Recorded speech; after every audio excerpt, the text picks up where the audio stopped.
Wait, don't leave the starting island in Everwind yet, as there's a handful of things that I missed that you're probably missing that will make your early game experience a lot smoother. Here are 6 beginner tips that Everwind does not tell you that every player needs to know. First up, fully explore the entire spawn tower before heading off into the world. I think it's very easy for a lot of us, especially those who have played survival crafting games, to just follow through the tutorial really quick, get off the tutorial island, and then call it a day and continue on your adventure. Well, the spawn island here in Everwind actually has a lot of free resources, and a lot of these actually can give you good early game gear and starter loot that you wouldn't have otherwise to make your first couple hours of gameplay a lot smoother. Not only can you break down all of the crates and barrels or loot all of the chests, but there's also even hidden rooms and hidden areas that has secret loot that you wouldn't have found otherwise unless you take your time and search every floor thoroughly. All right, so again,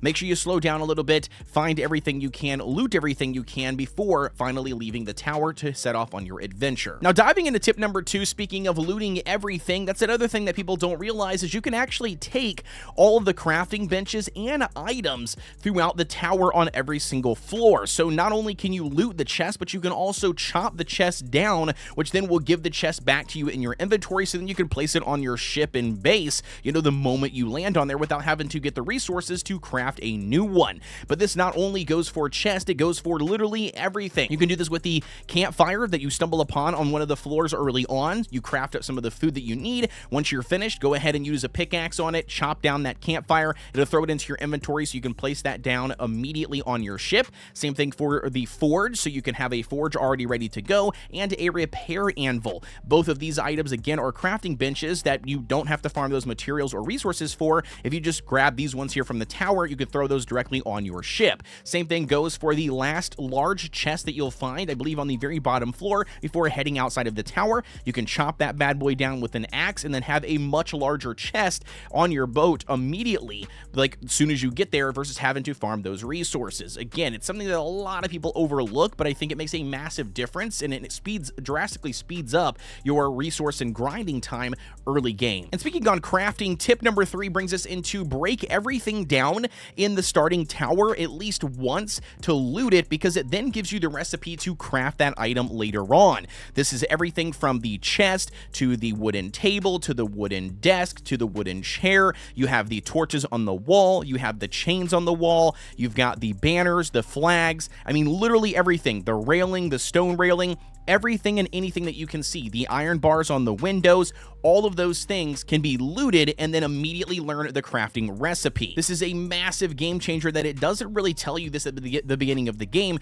but will make a huge difference to mid and late game when you already have these recipes unlocked and are available to craft immediately. And this not only goes for all of the items that you can see visibly, but also all of the blocks, because some of these blocks have actually been converted from raw materials, right? So like these stone chiseled blocks, there's a couple different variants here that you can find throughout the tower. You can see a bunch of different wooden planks, you can see a couple of different pillar options. Basically, all of those things will give you the recipe to craft that item exactly how that item is later on. It might not be in a workbench that you have available right now, but again, loot one of everything. That's kind of like really the best way to put it. And all of those, some of those blocks that you will farm, like the wooden plank, square blocks, also will break down into planks, which will give you a crazy amount of those to start off your adventure when you do finally get on the airship and then make your ways off of the tutorial island. Again, all of these things are going to give you a ton of additional resources in a very small area without even having to step foot outside of the tower, to just make your adventure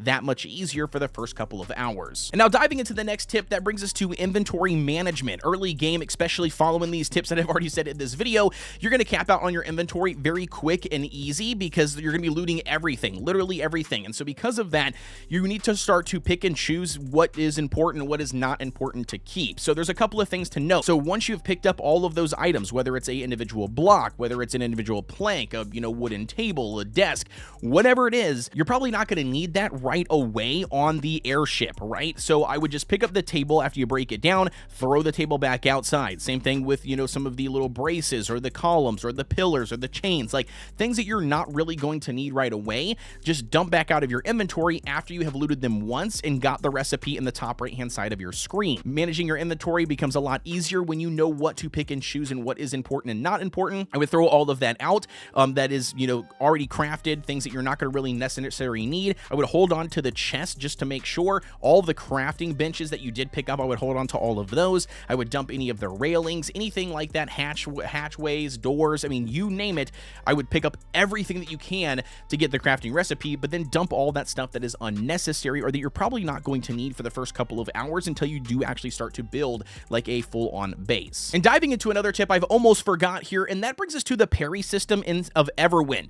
You guys know it is like a RPG first-person experience, and with that being said, I did find myself a lot of the times trying to block attacks early on, like immediately when I could craft either like a shield or just utilizing the pipe that it gives you to by default to block attacks, and it was not working. You actually have to go into your skill tree once you level up. In the warrior tree, the very first column, when you do level up, there is an option for parry. I believe it's the middle skill.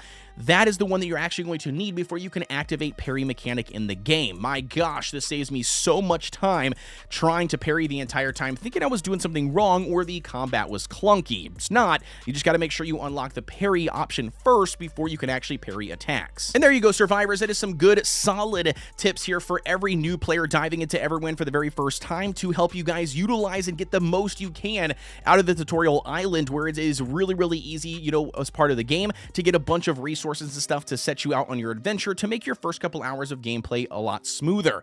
As always, guys, if you enjoyed this video, don't forget to like, comment, and subscribe here on the channel for everything Everwind and survival games related. I'm going to be diving really heavy into Everwind here for the next couple of days, maybe the first couple of weeks of the game, pumping out as many videos as I possibly can, so you don't want to miss out on any of those. Hit that notification bell so you stay up to date with everything. With that being said, as always, guys, thank you very much for tuning in, and I will see you all on the next one.